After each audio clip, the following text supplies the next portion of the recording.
Peringatan, jika mau nonton video durasi panjang, segera tutup video ini dan pindah ke versi recap per 5 atau per 10 chapter. Jika belum ada video versi recap terbaru, tunggu aja sampai angka chapternya mencapai syarat recap. Itu aja, terima kasih.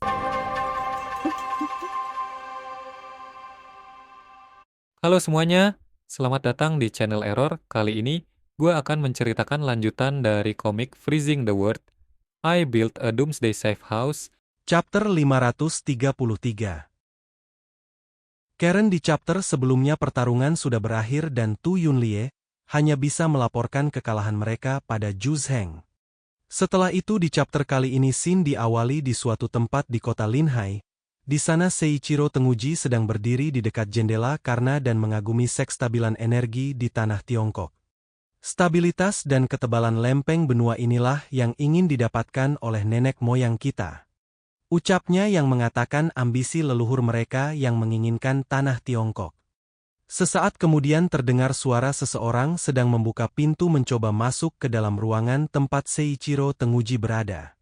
Setelah pintu terbuka, kemudian Takizawa, Nananko dan Omen yang setelah admin buka-buka arsip ternyata dia bernama Daiko Yajin berjalan masuk ke dalam ruangan itu. Mereka bertiga berjalan beriringan menuju ruang tamu dan berniat mengobrol sambil duduk di sofa. Setelah mereka sampai di sofa dan Daiko Yajin duduk, Nanako kemudian mengukit kembali apa yang terjadi di pertarungan mereka dengan Peng Jialuo sebelumnya dengan cara membanggakan dirinya sendiri yang membunuh Peng Jialuo. Biar ku beritahu, misi ini sangat mudah. Jika bukan karena aku, Takizawa mungkin tidak akan bisa menyelesaikannya. Ucap Nanako bersikap kekanak-kanakan menyombongkan pencapaiannya setelah nyampah kill saat pertarungan melawan Peng Jialuo. Perkataan Nanako itu membuat Takizawa merasa malu dan sampai meninggikan nada bicara mencoba menghentikan Nanako. Nanako! Ucap Takizawa memanggil nama Nanako untuk menghentikannya membicarakan omong kosong. Tepat di saat itu, Udin muncul entah dari mana membawa Li Tianlong bersamanya dengan memegangi bajunya seperti membawa barang. Feng Huangyuan yang melihat Udin membawa Li Tianlong lantas bertanya apa alasan yang membuat Udin membawa Li Tianlong bersamanya. Kau membawa kembali seorang tahanan? Kata Feng Huangyuan bertanya pada Udin. Setelah melepaskan Li Tianlong dari pegangannya, Udin kemudian memberitahukan alasan dia membawa Li Tianlong bersamanya tidak lain untuk mengorek informasi darinya. Hanya membunuh orang saja tidak akan cukup. Kita menghadapi kekuatan yang sangat besar. Akan sangat bagus jika kita bisa mendapatkan informasi tentang wilayah Jiangnan. Ucap Udin menjelaskan alasan kenapa dia membawa Li Tianlong yang merupakan seorang pemimpin dari sebuah organisasi, jadi tidak mungkin dia tidak mempunyai informasi yang mendalam tentang wilayah Jiangnan. Orang ini adalah seorang pemimpin organisasi dan harusnya mengetahui banyak informasi. Ucap Udin lagi meneruskan. Setelah itu, Li Tianlong yang sebenarnya tidak mengerti pembicaraan Udin dan berpikir dia akan dibunuh, langsung mengatakan kalau jika Udin dan yang lainnya ingin membunuhnya maka lakukan dengan cepat.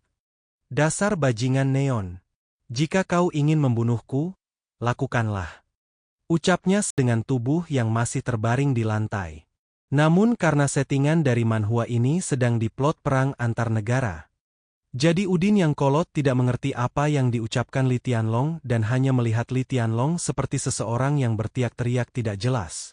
Mendengar itu Udin kemudian bertanya pada yang lainnya, apakah di antara mereka ada yang mengerti perkataan Li Tianlong? Apakah ada di antara kalian yang mengerti? Ucapnya bertanya pada teman-temannya. Roku yang mendengar itu kemudian mengatakan pada Udin, kalau di dalam pakaian mereka terpasang alat penerjemah. Ada saja sistem terjemahan yang cocok dipasang seragam tempur. Ucapnya sambil menunjuk pakaiannya. Udin yang entah mengapa tidak memasang alat itu kemudian menjawab, kalau dia tidak mau memakai seragam tempur yang mengandung alat penerjemah itu karena mengganggunya. Setelan pakaian seperti itu hanya akan mengganggu kecepatan menghunus pedangku. Ucap Udin yang seperti merupakan seorang penggila seni bela diri.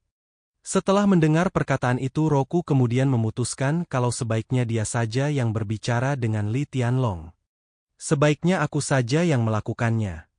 Ucapnya sambil melihat ke arah Li Tianlong. Li Tianlong yang mengerti perkataan Roku karena alat penerjemah kemudian mufuskan jalau dia akan tutup mulut. Jangan harap. Ucapnya menjawab, setelah mengerti perkataan orang-orang Ronin Eclipse Moon itu. Astaga, ucap Roku yang kemudian menggunakan kemampuannya untuk melihat ingatan Li Tianlong. Setelah menggunakan kekuatannya itu pada Li Tianlong pun kehilangan kesadaran dan pingsan. Setelah itu Roku pun berdiri dan menjelaskan apa yang dia lihat dari ingatan Li Tianlong tentang apa yang mereka lakukan ternyata membuat heboh wilayah Jiangnan, dan membuat mereka diburu. Bos, kali ini kita benar-benar membuat keributan besar. Sekarang seluruh wilayah Jiangnan mengepung kita, dan mereka benar-benar ingin memusnahkan kita. Aku tidak menyangka kita bisa menimbulkan keributan besar dengan melarikan diri ke sini pada saat kritis. Ucapnya dengan wajah tersenyum karena senang. Feng Huangyuan khawatir dengan keselamatan mereka kemudian menegur Roku yang terlihat senang dengan situasi mereka saat ini. Apa yang membuat MU bahagia? Ini akan menambah masalah yang tidak perlu untuk kita, ucapnya sambil memegangi kepalanya. Jika mereka benar-benar ingin menggunakan seluruh kekuatan mereka untuk menghadapi kita, bahkan jika Mayumi ada di sini, kita mungkin tidak akan bisa melarikan diri tanpa cedera. Ucap Feng Huangyuan lagi menegaskan kalau situasi ini cukup berbahaya untuk mereka. Mendengar perkataan Feng Huangyuan, Roku yang sudah mengetahui semua yang terjadi di wilayah Jiangnan melalui ingatan Li Tianlong kemudian menjelaskan suatu wilayah Jiangnan saat ini. Jangan khawatir Paman Feng Huangyuan, aku sudah memastikannya. Dari 6 tim investigasi teratas di wilayah Jiangnan, hanya tersisa 2 yang ada di markas besar. Dan salah satu dari mereka baru saja kehilangan efektivitas tempur tingkat kapten. Sekarang adalah kesempatan terbaik kita. Ucapnya yang menjelaskan pada semua orang dengan percaya diri sambil memegangi kacamatanya. Seiichiro Jinguji yang mendengar perkataan itu kemudian meminta Roku menjelaskan tentang situasi apa yang dia lihat dari ingatan Li Tianlong lebih detail. Roku, beritahu aku tentang ingatan yang kau lihat. Ucap Seiichiro Jinguji dengan wajah serius. Roku yang mendengar perkataan pemimpin mereka itu kemudian menjelaskan pada semua orang tentang situasi sebenarnya wilayah Jiangnan. Masih ada 13 kota di wilayah Jiangnan yang dijaga oleh organisasi mutan berskala besar. Di antaranya markas besar mereka adalah kota Blizzard. Bla bla bla ucapannya yang tidak ditampilkan dengan detail karena memakan waktu. Singkat cerita setelah Roku menjelaskan semua yang dia ketahui melalui ingatan Li Tianlong. Seiichiro Jinguji pun mengetahui kalau 10 tim yang mereka bunuh sebelumnya rupanya bukanlah kekuatan utama kota wilayah Jiangnan. Mereka yang menyerang kita hari ini seharusnya adalah pasukan dari 12 kota terluar. Ancaman sebenarnya adalah pasukan resmi dari kota Blizzard.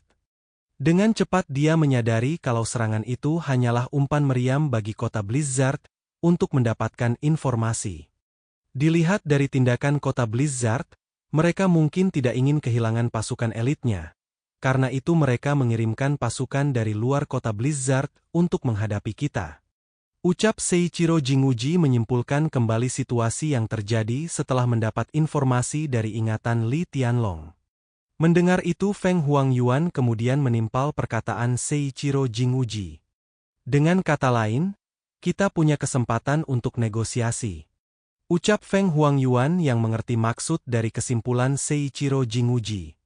Seakan mendapatkan jakopot Seiichiro kemudian dengan senang mendapatkan titik terang agar mereka berhasil menjajah Tiongkok. Sebelum pengepungan ini, kita mungkin tidak punya kesempatan untuk bernegosiasi dengan kota Blizzard. Tapi sekarang, kita menggunakan kekuatan kita untuk memberitahu mereka bahwa jika mereka tidak ingin kalah, maka negosiasikan saja. Ucap Seiichiro Jinguji sambil mengembangkan tangannya saking senangnya. Kemudian chapter 533 pun berakhir. Kata-kata hari ini adalah, kenapa di timeline YouTube gue muncul lagi perkara Agus ini? Jangan lupa klik tombol like dan tinggalkan komentar kalian guys. Jangan biarkan kolom komentar kosong. Kalau kalian punya kritik dan saran, ketikkan di kolom komentar. Itu aja. Adios.